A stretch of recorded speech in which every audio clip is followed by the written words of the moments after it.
Alors, Père Morin, c'est la dernière partie de notre semaine, ou de notre émission, sur justement la résurrection. Et on a vu l'importance de cette croyance. Maintenant, il va falloir voir le sens que ça donne. Qu'est-ce que ça fait d'être ressuscité théologiquement? Et j'invite donc les téléspectateurs à regarder Romains 4, parce que c'est là-dessus qu'on va essayer de réfléchir. Finalement, ça nous fait des fils de Dieu. Des fils d'Abraham. Des fils de Dieu, surtout. Hein. Vivre aujourd'hui la résurrection, c'est laisser le Christ vivre en nous, encore, cette fameuse phrase. Et le Christ ressuscité en nous vit, et ça nous fait fils de Dieu. Et ça nous... Alors, quand on interroge Paul sur la place d'Abraham, ou sur l'importance d'être fils d'Abraham, c'est-à-dire l'importance de recevoir la bénédiction aujourd'hui, donc la conséquence de notre foi en la résurrection pour aujourd'hui, il revient sur l'histoire d'Abraham, avec à partir d'un épisode très savoureux, celui où Dieu, avec les anges, vient rendre visite à Abraham et à Sarah, leur promettant la naissance d'Isaac. Alors, Paul le dit, alors que la mort fait son office en eux, s'ils ont une centaine d'années, et Sarah le dit avec beaucoup d'humour. Allez voir dans le texte au Genèse 18. C'est très drôle. Oui, c'est aussi l'occasion d'aller voir ce texte. Voilà. Donc, la mort est en eux, et pourtant... La mort fait son œuvre, comme en chacun d'entre nous, et pourtant, Dieu dit, au printemps prochain, vous aurez un fils, Sarah rit. Est-ce que c'est le doute ou est-ce que c'est juste un peu d'air pour accueillir la parole de Dieu? Je laisse à chacun le soin d'interpréter. Et puis le fils est là, il s'appelle Isaac. Dieu a souri. Alors pour nous, qu'est-ce que ça veut dire, cette croyance en la résurrection? Abraham cette histoire sert à Paul pour dire que, alors que la mort faisait son œuvre dans le corps de Paul et de Sarah, ils ont su...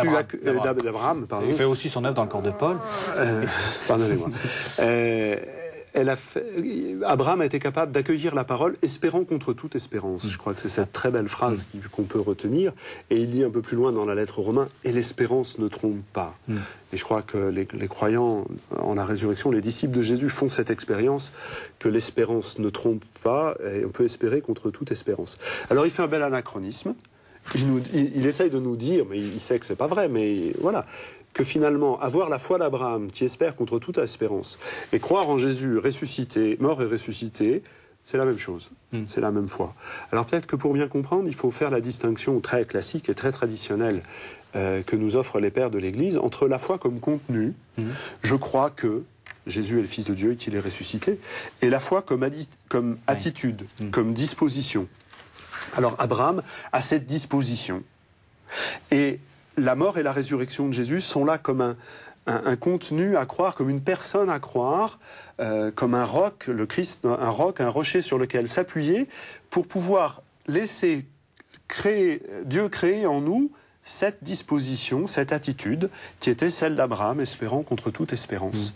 Et après avoir disjoint la foi comme attitude et la foi comme objet, il faut les faire revenir.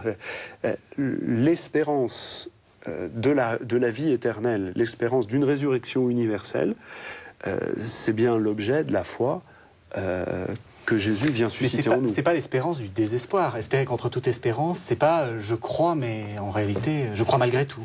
C'est pas la méthode Coué. Non, c'est pas la méthode Coué. L'espérance, la foi, c'est un geste très concret par lequel on va laisser reposer notre vie sur l'épaule d'un ami, Jésus. Voilà. J'aime bien la comparaison du gué. Quand on traverse un gué, on pose ses pieds sur les cailloux, puis on est déjà tombé. Donc on fait attention, on vérifie que le caillou est stable et pas glissant. Et plus on trouve que le rocher est ferme, plus notre pas s'affermit. Et je crois que c'est ça à la fois. C'est laisser reposer son existence sur l'épaule de Jésus comme sur d'un ami qui se propose à nous. Et plus on découvre que cette épaule est ferme, plus notre foi s'affermit et plus on la repose avec autant de confiance et de simplicité. Alors merci beaucoup Père Morin. Je rappelle que vous êtes l'auteur de Saint Paul, serviteur de notre joie aux éditions Parole et Silence. Et puis, petite indiscrétion, vous êtes aussi un peu l'auteur de Une année avec Saint Paul. Expliquez-nous en quelques secondes de quoi il s'agit. C'est la présentation de 8 textes de Saint Paul pour pouvoir les lire en petits groupes, tout simplement. Groupes d'amis, en famille, quelques paroissiens, des groupes qui existent déjà. Merci beaucoup. Voilà. Merci.